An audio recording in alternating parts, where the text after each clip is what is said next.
What's up, gatekeepers, and welcome back to another episode of the Mental Training Revolution. So this morning I spent about 3 to 4 hours writing a blog piece on something I felt very passionate about lately, and I'm always trying to figure out, where's the switch? Where was the switch in my brain and in my life when I finally started looking at things a lot differently, that has dramatically increased the well-being of my life and, of course, helping you, growing my wisdom, etc., and finding the importance of compassion and helping others and how this all relates to sports and building better athletes. And so today what I'm going to do is I'm actually going to read this blog, dissect it a little bit, kind of talk about where this inspiration came from, and of course give you a mental training exercise after I'm done explaining it, because that's the whole point of this podcast. This is why we're a different mental training business than everything else we see out there today, is that we make it applicable, something you can do on a small, consistent, daily basis to see results immediately and, of course, gain those results in compounding interest as we continue to do them. That's what makes us way, way different than any type of company right now in the mental health field. And of course, increasing the performance of athletes or non-athletes alike in their life. So we're going to start the title of this blog that I wrote. It's also on our website, ctgmindset.ctghoops.com, and I called it Self-Improvement 101 because it's definitely in that self-improvement sector. It's going to take an older audience to understand and read this, but I encourage all the older audiences listening to this and reading the blog to start sharing this with younger people, because that's really my goal, is to give it to the youth, because I really think it's going to change how people start to grow and develop if they're given this wisdom at an earlier age, especially like I already have it at an earlier age, right? I'm 21 years old right now. But if I would have had it even earlier, I can't imagine where I'd be today and, of course, where my well-being would be. So the title of this article is Self-Improvement 101, How Do I Become the Best Version of Myself? What does it mean to live my best life? Now, these are two questions that I contemplate constantly, but now I'm going to actually read word for word what was written on the blog, and then I'll discuss after kind of where the inspiration came from and, of course, my reflections after writing it. If you're listening to this podcast, you are looking for one thing: how to live, how to become the best version of yourself, what it means to be living your best life. This is a question I have obsessively contemplated since my father passed during COVID in 2020. He died from an 11-year battle with cancer. I was 19 years old at the time. My father's relationship to me was one not many are blessed to have. He was my best friend at the time, the friend I spent the most time around, the friend I would say the most to, the friend I would run to when I needed answers, the friend that was always present with you, the friend that only wanted to help you find more happiness. It pains me to put this into words, but my father's passing will always be the biggest blessing of my life. How can this possibly be? Losing my father was the most excruciating suffering I have and probably ever will experience. It makes me sick to even remember what it was like at that time of August 2020. But it taught me the most important lesson I will ever know: death. If you want to learn how to live, you have to learn how to die. There's no greater teacher than death. There's nothing else in this world that you will have a bigger magnitude of enriching your life than death. Nothing will ever lead you to more true answers that you so constantly search for than death. Death is the beginning of everyone finding their best selves. Now, how can this be? Death is the seed that forces you to look for the answers that matter. Why doesn't everyone use death to change their life? Because it's something everyone is running from. We fear death. We fear death because it's the closest thing to the unknown, and it is likely to be one of the only things we will ever not know. Because of this, we push death away.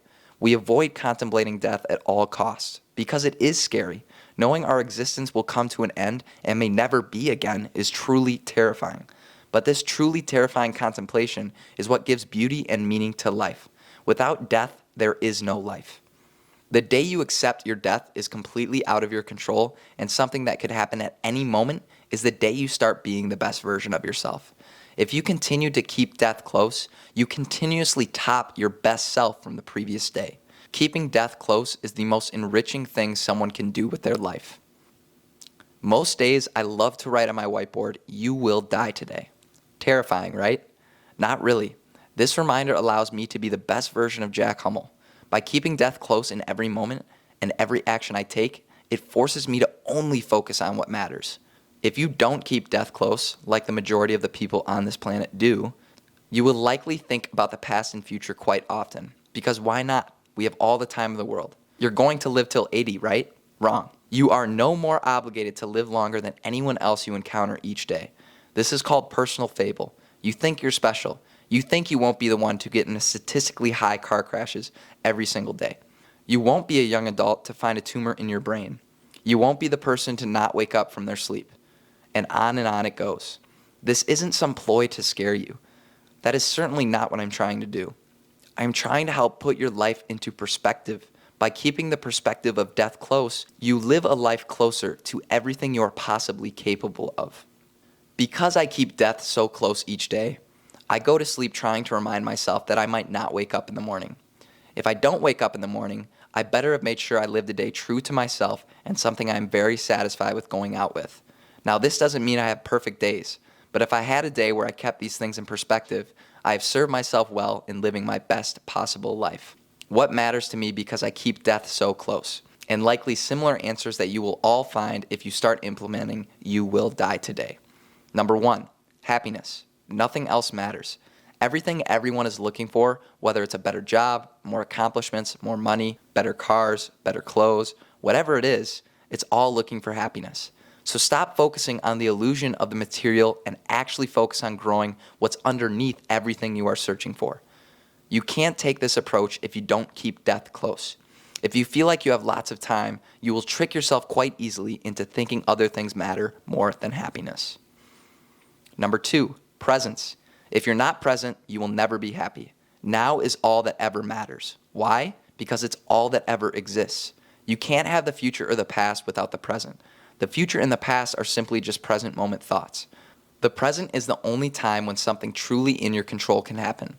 All of your sufferings come from you thinking about what is outside the present moment. What's the most important thing to focus on in your life? Now. What is the most important thing to do in your life? What you're doing right now. Who are the most important people in your life? The ones you are with. Focus on now because that is all we ever have. And you can't take this approach if you don't keep death close. Number 3, growth. The only point of suffering is to learn and grow. If you don't keep death close, you will likely obsess over your past, current, or future sufferings. By living a life knowing you will die today, you will only focus on one thing, being the best version of yourself right now. And that, my friends, is all growth is. Number 4, serving others. If you keep death close, you realize the difference between worldly and heavenly treasures. You can't take money after death. You can't take popularity after death. You can't take your material items after death. So what can you take? How you make others feel and how you help others find more happiness. And guess what? This is the number 1 way to help grow your own happiness. I like to call this the everlasting happiness loop. To find more happiness yourself, you have to help others find it, which helps you find more of it, which helps others find more of it. All of this isn't possible if you don't believe you could die each day.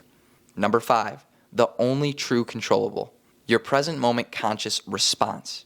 You can't control anything else in your life, literally nothing else.